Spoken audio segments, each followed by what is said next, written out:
क्या आपने कभी सोचा है कि जब इंसान मरता है तो उसकी आत्मा कहाँ जाती है? क्या वो बस खत्म हो जाती है या कोई और दुनिया है जहाँ उसे जाना होता है?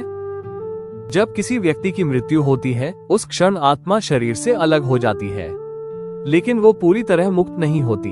उसे संसार के बंधनों से अलग होने में समय लगता है। गरुड़ पुराण के अनुसार आत्मा अपने शरीर के पास कुछ समय तक मंडराती है। वो अपने शरीर, परिवार और अपने कर्मों से बंधी रहती है। पहले 13 दिनों तक आत्मा इस धरती पर रहती है। इस दौरान जो क्रियाएं और पिंडदान परिवार द्वारा किए जाते हैं वो आत्मा को आगे की यात्रा में मदद करते हैं। अगर ये क्रियाएं सही से ना हो तो आत्मा भटक सकती है। 13वें दिन के बाद आत्मा निकलती है एक 47 दिनों की लंबी और कठिन यात्रा पर, जो उसे यमलोक तक ले जाती है। इस रास्ते में उसे 16 दुर्गम स्थानों से होकर गुजरना पड़ता है, जहां उसे अपने पापों और पुण्यों का अनुभव होता है। यात्रा के अंत में आत्मा पहुंचती है यमराज के दरबार में। यहाँ चित्रगुप्त उसके पूरे जीवन का लेखा जोखा सामने रखते हैं।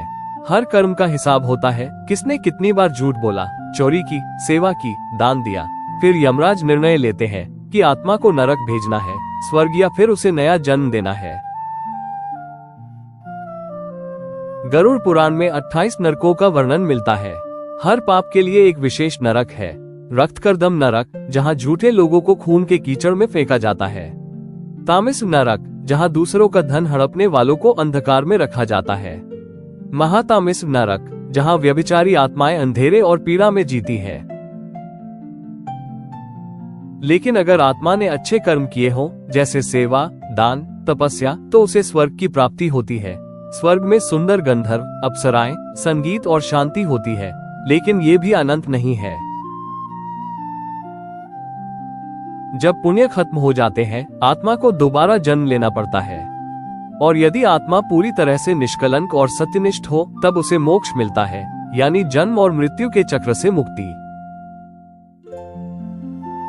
गरुड़ पुराण हमें सिखाता है मृत्यु अंत नहीं, एक नया आरंभ है। जो कर्म हम आज करते हैं वही कल हमारा भविष्य तय करते हैं। तो चलिए जीवन में अच्छे कर्म करें, सच बोलें, दान करें और अपने जीवन को सार्थक बनाएं। अगर आपको ये वीडियो ज्ञानवर्धक और उपयोगी लगा तो इसे जरूर शेयर करें और ऐसे ही और आध्यात्मिक ज्ञान के लिए चैनल को सब्सक्राइब करें। धन्यवाद।